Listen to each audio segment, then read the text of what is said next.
कहानी के शुरू होते ही हम एक आदमी को कार से निकलता हुआ देखते हैं। उसकी कार से निकलते ही किसी ने उसके ऊपर हमला कर दिया और वो मारा गया। इस मरने वाले आदमी की बेटी दरवाजा खोले अपने डैड के इंतजार में थी और वो अपने डैड के होते ही इस मर्डर को देख लेती है और साथ ही किलर को भी। और ये देखकर किलर, जिसका नाम जुकू है, उसे बहुत बुरा लगा। सीन कट होकर एकदम से सोते हुए जुकू की आंख खुलती है और हमें पता चलता है ये उसका ख्वाब था। जब से उसके साथ ये इंसिडेंट हुआ था उस दिन के बाद से आज तक ये इंसिडेंट उसके ख्वाब में आया करता था, इसीलिए वो बहुत ज्यादा डिस्टर्ब रहने लगा था। सीन कट होकर हम मटीमा नामी एक पॉलिटिशियन को देखते हैं। इसके पास इतनी पावर है कि वो अपने मुल्क की मिलिट्री को भी अपने फायदे के लिए इस्तेमाल करता है। हालांकि वो प्रेसिडेंट अभी बना नहीं, लेकिन इलेक्शन में खड़ा हुआ है। अब मटीमा को ये बात पता चली थी कि उसके सारे काले कारनामों का सबूत जॉनी के पास है, जो पहले कभी उसी के लिए काम किया करता था, लेकिन अब उसके लिए खतरा बन चुका था। वो इस चीज की खबर नेशनल सिक्योरिटी एजेंसी में देता है और वहाँ के सीनियर ऑफिसर मू को जॉनी को किसी भी हालत में जिंदा या मुर्दा पकड़ने का काम देता है। मू कुछ सोल्जर्स को जॉनी के घर पे भेजती है, लेकिन वहाँ पर उन्हें जॉनी नहीं मिलता। वो परेशान होकर जिमिनाई के पास जाती है, जो उनके IT डिपार्टमेंट में काम करती थी। वो जिमिनाई से कहती है कि शहर के सभी CCTV कैमरास का इस्तेमाल करते हुए मुझे अभी के अभी जॉनी की लोकेशन चाहिए। वो अपने काम में लग जाती है और सीन कट होकर फाइनली हमें जॉनी को दिखाया जाता है, जिसके पीछे बहुत से लोग पड़े हुए हैं। वो इस टाइम एक होटल रूम में है और ये भी जानता है कि मटीमा उसके पीछे पड़ा हुआ है, इसीलिए उसने एक रिपोर्टर को कॉल की, एक ऐसे रिपोर्टर को जो मटीमा का दुश्मन था, क्योंकि मटीमा की वजह से उसका करियर तबाह हुआ था। कॉल पर जॉनी उस एंकर को कहता है, अगर तुम मटीमा से बदला लेना चाहते हो तो फिर यही मौका है तुम्हारे पास। मेरे पास उसके खिलाफ कई सबूत हैं। मैं तुम्हें कुछ फाइल सेंड कर रहा हूँ, इसे अपनी जान से ज्यादा संभाल कर रखना। इसके बाद हम दोबारा जुकू से मिलते हैं, जो अपनी फैमिली को लेकर बाहर निकला था। उन्होंने अपने बेटे को स्कूल छोड़ा, फिर वो अपनी वाइफ को लेकर मार्केट आ गया। ये एक हैप्पी फैमिली नजर आ रही थी। जो भी अब काम पे आ गया, जहाँ हमें मालूम हुआ कि वो तो एक नॉर्मल सी बाइक रिपेयरिंग शॉप के अंदर काम करता है। यहाँ ऑफिस में जिमिनाई ने भी जॉनी की लोकेशन को ट्रेस कर लिया था और ट्रेस करते ही सोल्जर्स उसे पकड़ने के लिए उसके होटल जा पहुंचे थे। जॉनी जैसे ही सोल्जर्स को नोटिस करता है तो फौरन अपनी कार लेकर वहां से भाग निकलता है। सोल्जर्स भी उसके पीछे लग जाते हैं। वो उसे शूट भी कर सकते थे, लेकिन वो ने उन्हें मना कर दिया, ये कहते हुए कि हमें जॉनी को जिंदा पकड़ना है और उसके पास मौजूद सभी सबूतों को तबाह करना है। जॉनी इस टाइम जुकू के पास आया था, क्योंकि पहले वक्तों में वो जॉनी का पार्टनर हुआ करता था, लेकिन आखिरी मर्तबा जब उसने जॉनी के लिए एक आदमी को मारा और उसे मरता हुआ उसकी बेटी ने देख लिया, तब के बाद से जुकू ने हर बुरा काम छोड़ दिया था। लोगों की नजर में बेशक इनका काम बुरा था, लेकिन हकीकत ये थी कि इनका काम बुरा नहीं था। ये लोग मटीमा के खिलाफ लड़ रहे थे, क्योंकि पावर में आने की वजह से उसके खिलाफ कोई बात नहीं कर पाता था। जो को जॉनी की एक भी बात सुनने को तैयार नहीं था, लेकिन यहाँ जॉनी उसे कहता है अब वक्त आ गया है उस मिशन को पूरा करने का जिसे हमने स्टार्ट किया था। जो को साफ मना कर देता है, ये कहते हुए अगर मैंने ये काम किया तो वो मेरी फैमिली के पीछे पड़ जाएंगे। तो अब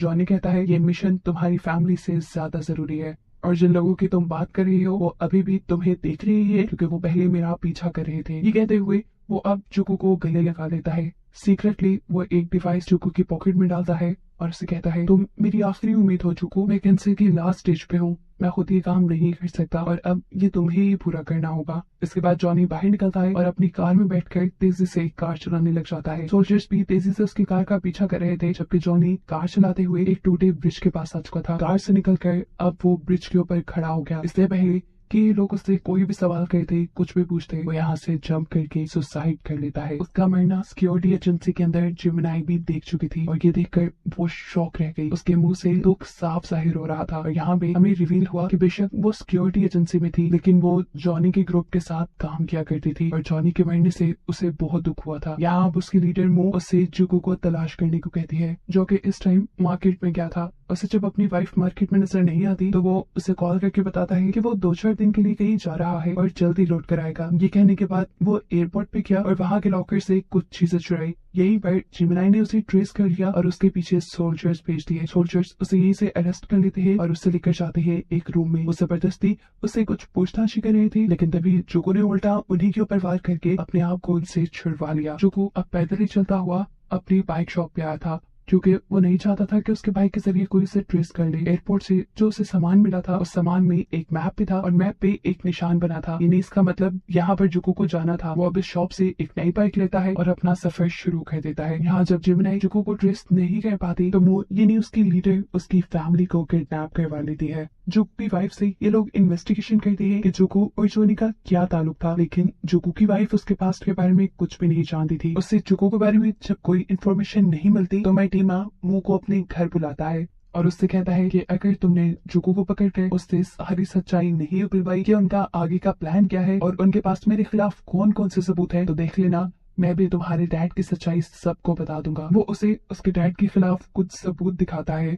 जब व्हाइट और ब्लैक लोगों के दरमियान में जंग छिड़ी थी तो मो के डैड सीक्रेटली व्हाइट लोगों का साथ दे रहे थे जिससे उन्हें पैसे मिले थे। अब आधी रात में जुको जिमनाई को कॉल करता है और उससे पूछता है कि अब क्या प्लान है आगे का, जॉनी मेरे से राब्ता क्यों नहीं कर रहा। तो जवाब में जिमनाई बताती है कि वो मर चुका है। ये सुनकर वो भी दुख से पागल हो गया क्योंकि जुको के लिए वो एक फैमिली की तरह था। जॉनी ने बिल्कुल उसे एक बाप की तरह पाला था। यहीं पर जिमनाई उसे एक और बुरी खबर ये देती है कि मो ने उसकी फैमिली को किडनैप कर लिया था। ये सुनकर जुको कहता है मैं फौरन वहाँ वापस आ रहा हूँ। तो जवाब में जिमनाई कहती है नहीं, तो अपना मिशन पूरा करो, यहाँ की सारी कंडीशन मैं संभालूंगी, मैं उन्हें किसी तरह यहाँ से निकाल लूंगी। या वापस अपने ऑफिस में आकर अगले दिन वो कोई खबर मिलती है कि जुको अपनी वर्कशॉप से एक बाइक चुरा कर भागा था। ऐसे में वो न्यूज़पेपर के अंदर एक बाइक चोर के नाम का एड दे देती है। अब जुको जैसे ही फ्यूल डलवाने के लिए रुकता है तो वहाँ उस फ्यूल स्टेशन की मालिक जुको को पहचान लेती है। वो जुको का पीछा तो नहीं करती लेकिन सिक्योरिटी एजेंसी को कॉल करके उसके बारे में खबर कर देती है। दूसरी तरफ सिक्योरिटी एजेंसी के अंदर जिमिनाई जुको की वाइफ के पास जाती है और उसे कहती है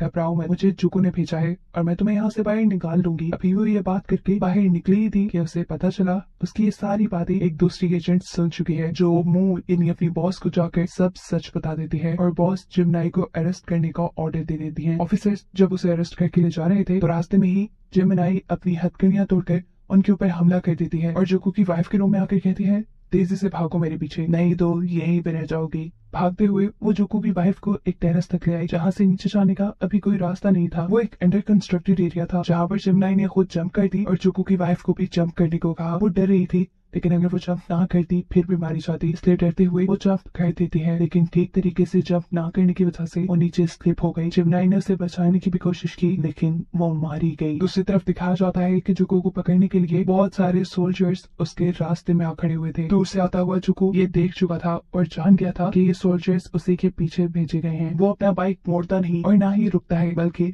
वो दूर से आते हुए एक ऑयल कंटेनर को नोटिस करते हुए उसके ऊपर शूट कर देता है जिसकी वजह से वहाँ एक बहुत बड़ा ब्लास्ट होता है और सभी सोल्जर्स इधर उधर हो जाते हैं। ऐसे मौका पाते हुए जुको यहाँ से बाइक निकाल कर ले जाता है। टाइगर जो कि इस मिशन का हेड था जिसे जुको को हर हाल में पकड़ना था वो हेलीकॉप्टर के जरिए अब उसका पीछा करने लगा था, इसलिए जुको अपनी बाइक रोक लेता है और जैसे ही हेलीकॉप्टर उसकी तरफ मुड़ता है तो वो हेलीकॉप्टर पे बार बार गोलियां बरसाकर उसे डैमेज कर देता है और ऐसे अपनी बाइक लेकर आगे पहुंच जाता है। अब शाम भी हो चुकी थी, उसे कहीं रुकना था। उसने अपना बाइक झाड़ियों में छुपाया और खुद के लिए कोई रहने की जगह ढूंढने लगा और तभी उसे दूर से एक हेलीकॉप्टर दिखाई दिया और उसे मालूम हुआ कि टाइगर के लोग यानी वो सारे सोल्जर्स यहीं करीब ही छावनी लगाकर बैठे हैं। फिलहाल के लिए तो वो चुप हो जाता है लेकिन रात में वो मौका पाते ही उस छावनी के ऊपर हमला कर देता है और वहाँ मौजूद सभी सोल्जर्स को मार डालता है। सभी सोल्जर्स को मारने के बाद यहाँ जो बचा था वो टाइगर था यानी उन सबका लीडर। जेपी हलचल सुनकर जाग उठा था। यहाँ उसके और जुको के दरमियान में फाइट शुरू हो जाती है। पहले तो जुको उसे बहुत मारता है लेकिन फिर एक वक्त ऐसा आया कि टाइगर उसके ऊपर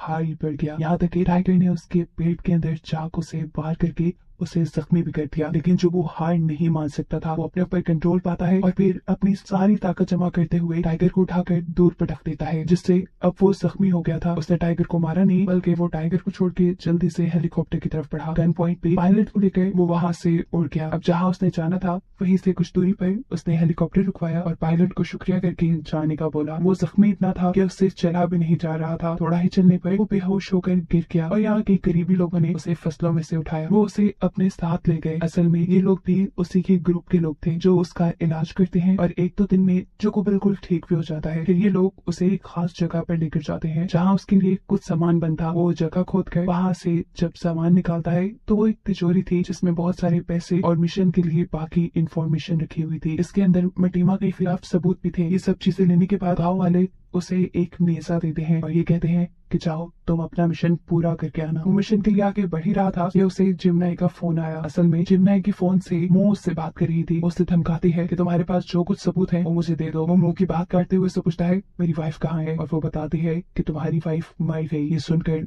वो गुस्से में कॉल काट चुका था। अब जुको ने उस आदमी से कांटेक्ट किया था जिससे उसे जॉनी ने मिलने को कहा था। वही रिपोर्टर जिसकी जिंदगी मटीमा ने बर्बाद की थी, वो उस रिपोर्टर को मिलने बुलाता है। उसको सारे सबूत देकर कहता है कि इन सारे सबूतों को एक्सपोज करने से पहले तुम्हें मेरी मदद करनी होगी, तुम्हें मेरे बेटे को बचाना होगा। वो भी उसकी ये बात मान चुका था। ये एंकर पहले जिमनाई का पता चलाता है और ये सब लोग जिमनाई के घर चले जाते हैं, जहाँ जुको से कहता है मैंने तुम पे एतबार किया था लेकिन तुमने मेरी फैमिली का ध्यान नहीं रखा। जवाब में वो कहती है ऐसा नहीं है जुको, मैंने अपनी पूरी कोशिश की थी लेकिन उस टाइम सिचुएशन मेरे हाथ से बिल्कुल बाहर निकल गई। वो भी जानता था कि सब में जिमनाई की गलती तो है ही नहीं। उसे कहता है अच्छा ठीक है मेरी बात सुनो, अब मुझे किसी भी हाल में मेरे बेटे को बचाना है, पता लगाओ कि वो कहाँ है। जिमनाई अब सर्च करती है और उसे पता चलता है कि जुको का बेटा मटीमा के घर पे था। रात के अंधेरे में जुको अब मटीमा के घर पहुंच चुका था अपने बेटे को रेस्क्यू करने के लिए। बाहर बहुत सारे सिक्योरिटी ऑफिसर से भी उसका सामना हुआ जिसको उसने बड़ी आराम और खामोशी से मार डाला। जिसके बाद वो घर के अंदर घुसा और गन की पीछे वाली साइड से उसके सर पे हिट करते हुए उसे भी बेहोश करके बांध दिया। जब उसे होश आया तो जुको ने उससे पूछा बताओ मेरा बेटा कहाँ है। इससे पहले कि वो मटीमा को कुछ करता, मटीमा उसे धमकी देता है अगर मुझे एक खराश भी आई ना तो देख लेना तुम्हारा बेटा मारा जाएगा। जुको उसकी एक नहीं सुनता और उसके फोन से मुंह को बॉल मिलाता है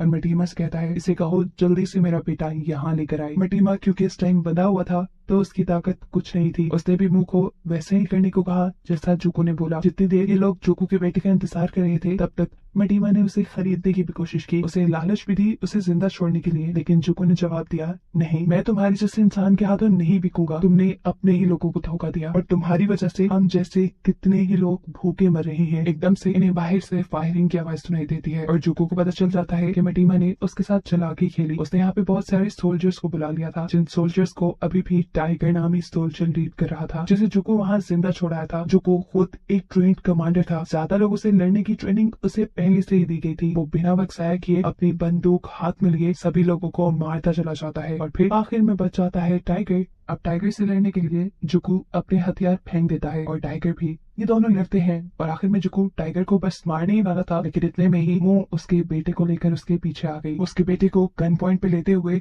जुको को धमकी देती है कि छोड़ दो टाइगर को और वो सारे डॉक्यूमेंट मेरे हवाले कर दो जो तुम्हारे पास है, नहीं तो मैं तुम्हारे बेटे को गोली मार दूंगी। अपने बेटे का नाम सुनते ही जुको भी हाथ खड़े कर चुका था। ये सुनकर जुको से कहता है कि डॉक्यूमेंट्स अब मेरे पास नहीं, वो कल को पूरी दुनिया के सामने होंगे। इसी सभी बहस के दौरान मटीमा भी बाहर आ चुका था जिसे सोल्जर से छुड़वाया था। वो मुंह से कहता है चलो मार दो जुको को अगर तुम साबित करना चाहती हो कि तुम्हारा बाप एक चोर नहीं था। अम्मू को ये बात तो पहले ही पता थी कि कल अगर सारी ही गलत काम मटीमा के सब लोगों के सामने आ गए तो वो वैसे ही जेल चला जाएगा। तो अच्छा यही था कि वो कल के बजाय आज ही मटीमा को मार दे। वो यहाँ मटीमा को गोली मार देती है। अब मटीमा का मर्डर तो उसने जुको के सामने कर दिया था और जुको उसके और भी बहुत से राज जानता था, इसीलिए वो उसे भी मारने के लिए आगे बढ़ती है। लेकिन इससे पहले कि वो गोली चलाती जोरदार गोली चलने की आवाज यहाँ पे गूंजती है और देखने को मिलता है कि वो खुद ही मर गई थी और उसे गोली मारने वाली कोई और नहीं बल्कि जिमनाई थी जो वक्त रहते ही यहाँ आ गई थी। यहाँ टाइगर जो बड़ी हिम्मत करके खड़ा हुआ था वो अब जुको को शूट करने ही वाला था लेकिन जिमनाई ने उसे भी शूट करके मार डाला। ऐसे सारी बुराई सारे करप्ट लोग यहाँ खत्म हो जाते हैं और फिर जुको जिमनाई और अपने बेटे को यहाँ से लेकर चला जाता है। अगले दिन दिखाया गया कि न्यूज में मटीमा के खिलाफ सारे सबूत आ चुके थे। सब लोग अब मटीमा की सच्चाई जानते थे, इसीलिए किसी ने भी उसके मरने का अफसोस नहीं किया था। जबकि जुको अब अपने बेटे को लेकर किसी दूसरे शहर शिफ्ट हो रहा था और अभी भी उसके साथ उसकी वाइफ की यादें थी जिससे वो बहुत प्यार करता था और इस सारे वाकये में उसे सिर्फ अपने वाइफ को खोने का ही दुख था, जिसे दिखाते हुए ही कहानी यहाँ खत्म हो जाती है।